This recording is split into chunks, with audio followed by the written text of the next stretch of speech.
Hola, el vídeo de hoy lo vamos a dedicar al análisis de la escultura neoclásica y lo que vamos a centrarnos es en la figura de ese autor clave que se llama Antonio Canova, un escultor que va a nacer en el año 1757, que va a vivir hasta 1822 y que es contemporáneo de algunos de los acontecimientos más importantes del periodo, como es el desarrollo de la Revolución Industrial. Va a vivir la Revolución Francesa de 1789, las campañas napoleónicas que van a ocupar buena parte de Italia, y va a ser un autor reconocido en propia vida, llegando a tener una notabilísima influencia. De hecho, junto a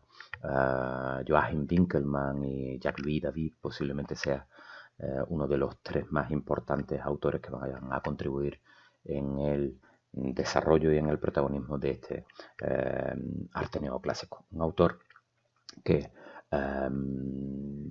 con el auge de la estética del arte moderno, ya en estilos artísticos posteriores va a caer en el olvido, pero que va a recuperar su posición de prestigio y su posición de reconocimiento a partir de mediados del siglo XX. Un autor importantísimo ya no solo como realizador de obras importantísimas de la historia del arte, sino también como gestor de la Academia de San Lucas de Roma o inspector general de las Antigüedades y Bellas Artes de los Estados Pontificios, que va a hacer que haga carrera y entre en contacto con las principales autoridades políticas del momento. Por iniciar el estudio de la obra de Antonio Canova, por favor no confundir con el político malagueño Antonio Canova del Castillo, que muchos exámenes alumnos de segundo de bachillerato en cursos anteriores se equivocan y llaman Cánovas del Castillo la obra de este autor italiano. Nos vamos a centrar en su trayectoria artística. Hijo y nieto de cantero, va a destacar desde muy joven en el tratamiento de la escultura. De hecho, a muy tierna edad, tras un proceso de formación, va a realizar la obra que tenéis en imagen, esta que se conoce como Dédalo Ícaro, una obra que hace escasamente con 20 años y que va a ser la primera obra que le va a situar realmente dentro de un panorama de reconocimiento en un lugar tan destacado del arte como es Italia. Una obra realizada entre el año 1777 y 1779 por un encargo realizado por un importante noble de Venecia llamado Pietro Vettor Pisani, y que en un comienzo estaba planteado que se ubicara en la fachada exterior del palacio, pero finalmente se va a colocar en el interior por la admiración que va a recibir la obra. De hecho, va a ser una obra importante no solo por la temática, sino porque va a ser la que le va a permitir ganar una suma de dinero lo suficientemente importante como para emprender algo que prácticamente todos los artistas de la época realizaban, que era un viaje de formación a Italia, en la que no solo va a conocer las características del arte antiguo romano, sino que también le va a permitir contactar con artistas, con críticos del momento, y que van a hacer o que van a contribuir a su particular concepción del arte, y en este caso del arte neoclásico. En la obra que vemos se representa un momento de ese mito de Dédalo e Ícaro, que están apresados en el laberinto del Minotauro. Es una creación temprana de este artista, como decimos, y podemos ver todavía que hay algunos resabios del arte barroco, sobre todo en el cuidado del naturalismo, en el tratamiento de la figura, sobre todo del padre de Dédalo. Es un personaje en el que se representa ajado, se representa avejentado, sin artificio, es decir, sin idealización, y que está concentrado en la tarea de atar las alas de pluma y pegadas con cera para permitir que su hijo escape volando del laberinto. Y hay un claro contraste en el tratamiento del cuerpo de Dédalo y el de su hijo Ícaro. La anatomía de Ícaro pues es mucho más tersa, propia de un mundo infantil. Hay un claro contraste también la representación de los rostros del padre y del hijo. La idea es esa contraposición entre las edades de la vida, que también hemos visto en otros momentos de la estatuaria barroca. Sin embargo, aquí ya encontramos elementos diferentes o sustancialmente diferentes en el tratamiento de la escultura. Una obra realizada en mármol a partir de un modelo de yeso muy característico en la forma de trabajar de Antonio Canova y que ha sido interpretado de una forma alegórica, o ha sido leído de una forma alegórica, en la que Dédalo pues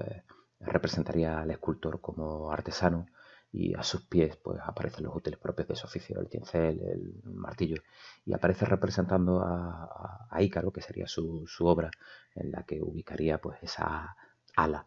que sería el símbolo del sueño con alcanzar la libertad que ansia todo artista, partiendo de esa profesión de cantero inicial, y que se sacrificaría pues para dotar a su hijo de unas alas que le dotarían de una libertad para abandonar este mundo. Así que realmente lo que nos encontramos es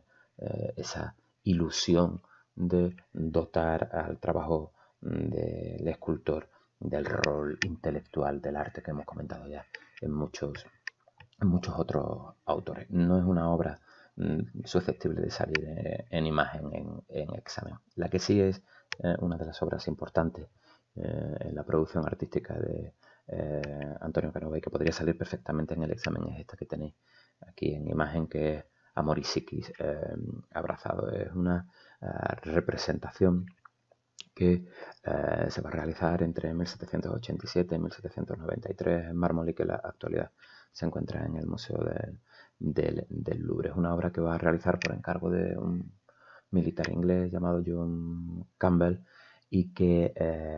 va a acabar en manos al final de Joaquín Murat, el mariscal de Napoleón, que el propio emperador va a conocer la obra que va a ubicar Murat en su propio castillo, y que va a hacer que sienta interés por la obra de Antonio Canova, importante para la vida artística del autor que estamos estudiando. Es una representación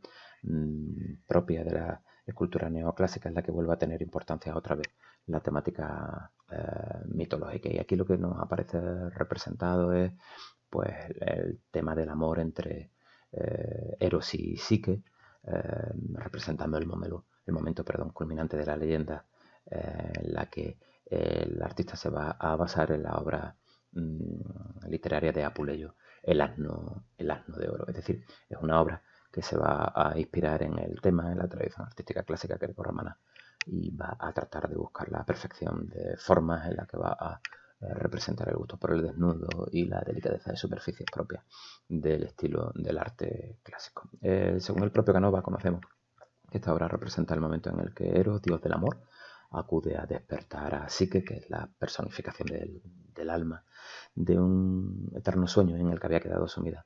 tras inhalar vapores de una pasión encerrada en un jarrón que le había entregado Proserpina, la diosa del infierno. Pues al abrir el cántaro, la nube la va a envolver y va a caer profundamente dormida, no pudiendo ser despertada hasta que sea besada por su enamorado. Aquí el Canova representa así que recostada sobre la cadera derecha, la joven en una actitud, en un escorzo casi barroco, se vuelve hacia atrás, hacia su amado, hacia el dios Eros, que se aproxima para besarla y que rodea con un brazo, mientras que con el otro sostiene la cabeza, a la vez que ella le está rodeando también el cuello con las manos, y se encuentran en el momento justo anterior al beso. Además, aquí lo que podemos ver es que hay una configuración excepcional, porque está estructurado en una X a partir de dos diagonales que se definen por las alas de Eros, la pierna derecha, y el cuerpo de Psique, y en el centro pues encontramos un espacio que separa las dos bocas, que están a punto de unirse en ese beso tan apasionado. Es una obra evidentemente de extraordinario valor, que muestra el gusto por lo clásico en la propia formación de Canova, incluso también en el tratamiento de las telas que envuelven el cuerpo de Psique. Esta sí es una de las obras que podría ponerse en el examen como imagen. Una de las características de Canova, va a ser el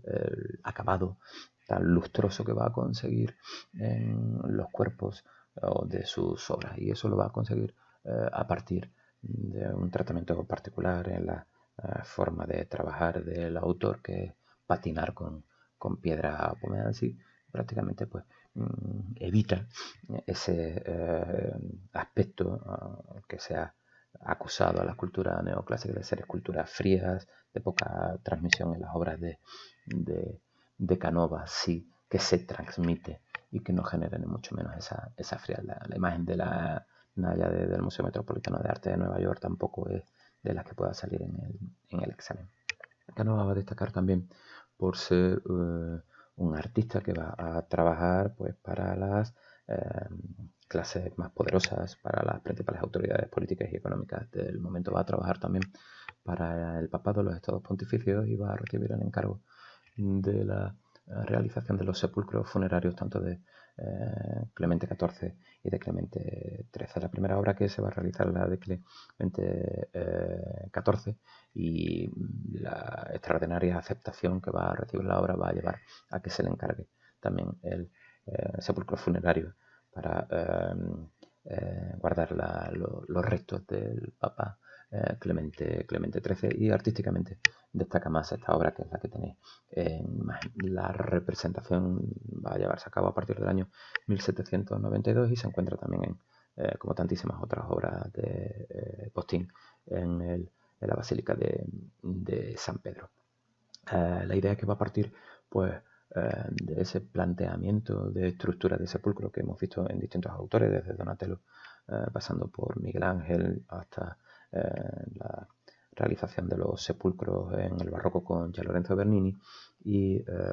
nos vamos a encontrar pues el mantenimiento de ese esquema compositivo basado en la estructura piramidal que hemos visto en estilos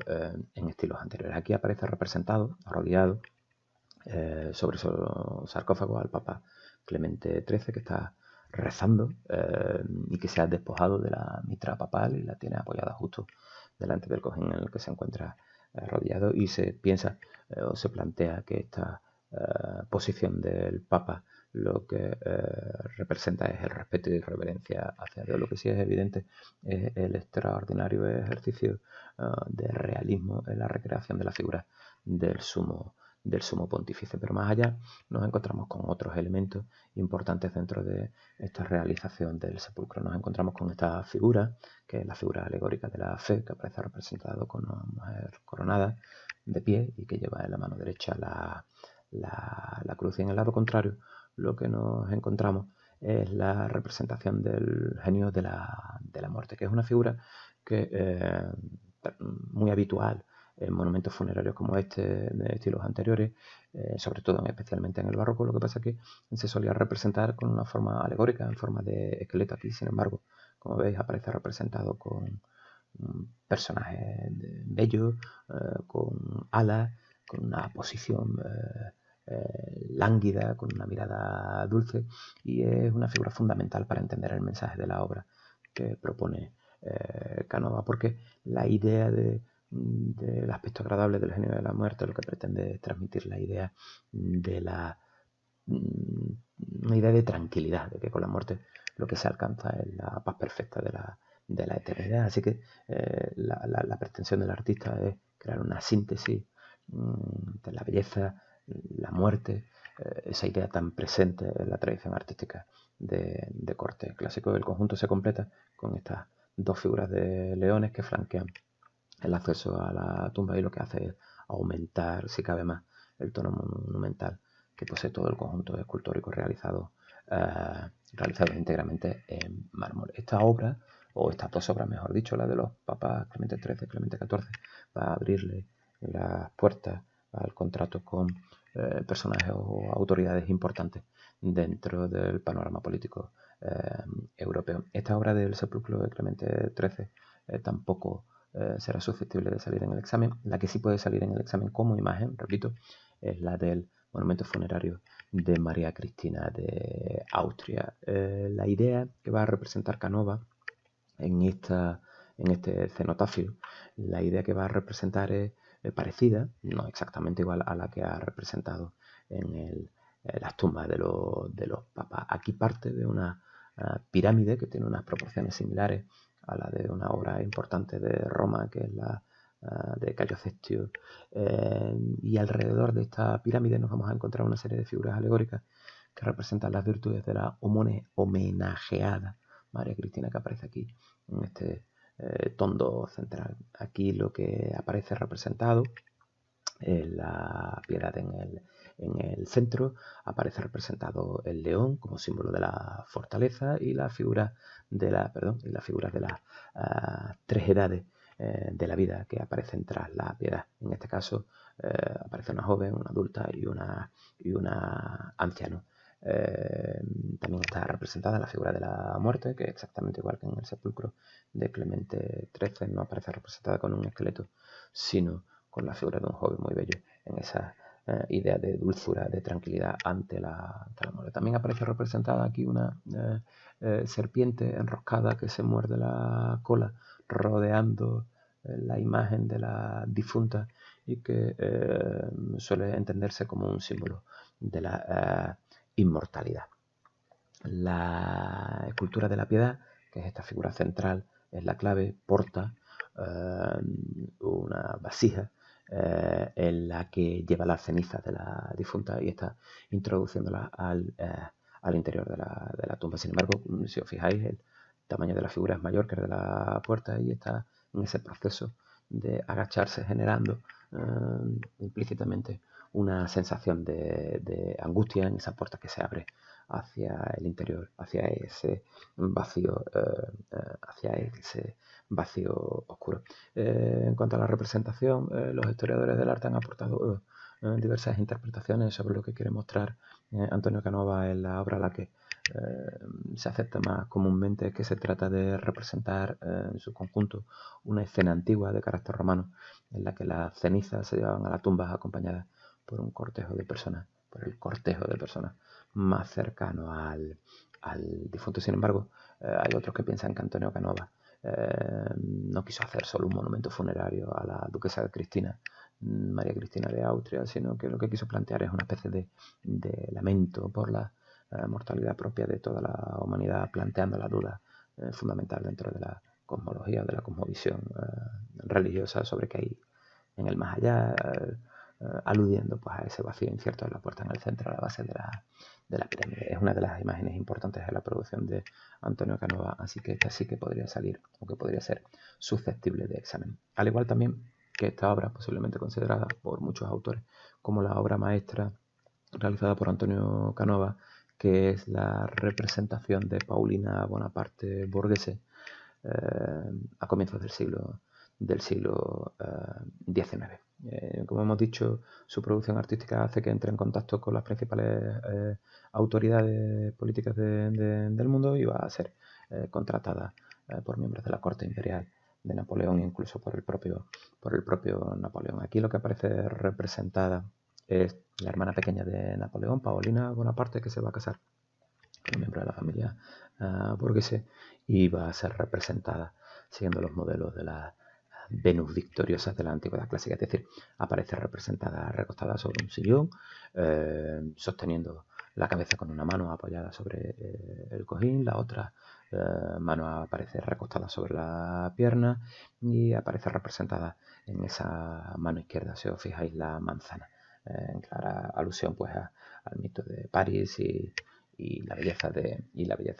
Venus. La idea es una representación de la belleza de esta mujer, muy alabada en la época, una mujer que contaba con 25 años en el momento en el que Canova la representa, aunque la representación del artista hace que adquiera un porte más maduro, más sensual. Es una obra realizada en bulto redondo, con una composición triangular, con una composición casi piramidal,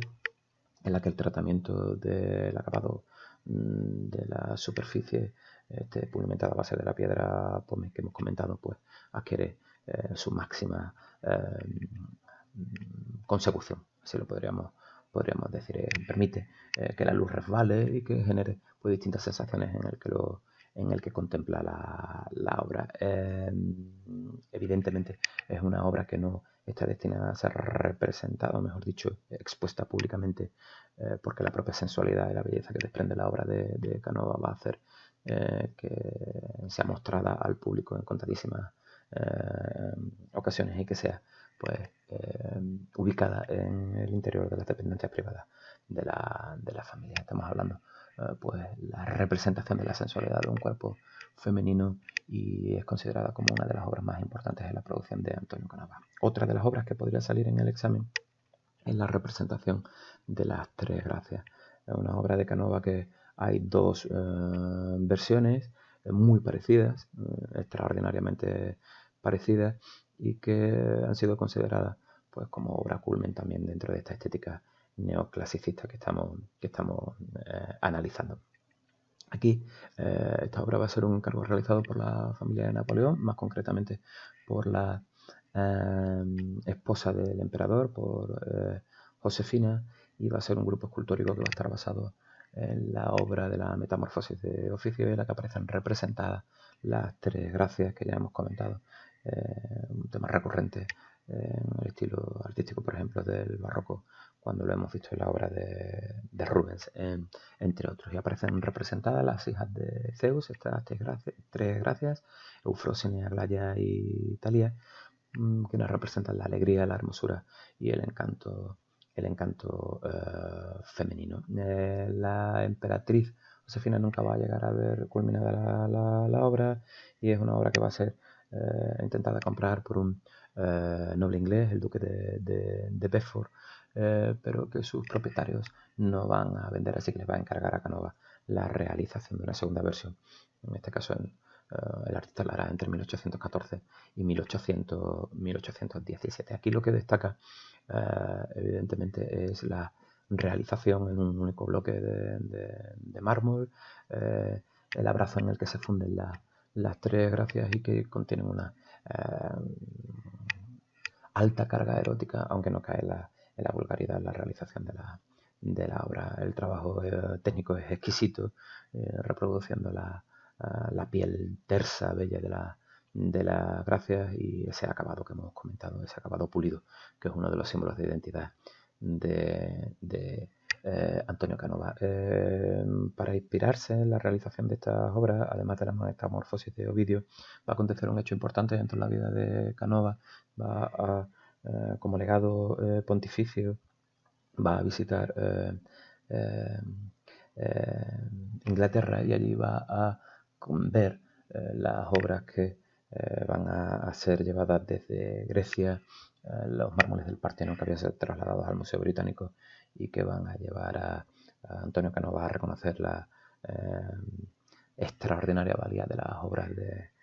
realizadas por Fidias, hasta el punto de que los ingleses van a proponerle la reconstrucción de la obra, y Canova se va a negar pensando que el estado de conservación de los mármoles permitía valorar en su justa medida la extraordinaria valía de su realización, y que en su reconstrucción lo único que haría sería distorsionar la realidad de esa creación. Finalmente, para terminar el análisis de esta escultura neoclásica de Antonio Canova, tenemos que aludir a una obra que va a realizar de George Washington, el primer presidente de los Estados Unidos, entregada en 1821, ya poco antes de la muerte, en la que aparece representado el presidente norteamericano vestido como un emperador romano en el momento en el que está renunciando al poder, y que se erige como un homenaje a la honestidad y a la virtud del pueblo americano. Desgraciadamente no se conserva esta obra porque se va a producir un incendio, y la conocemos solo a través de una copia realizada en yeso y que se conserva en la Ipsoteca de Posaño, el lugar de nacimiento del artista Antonio Canova, como hemos comentado. Así que hasta aquí llega la escultura neoclásica.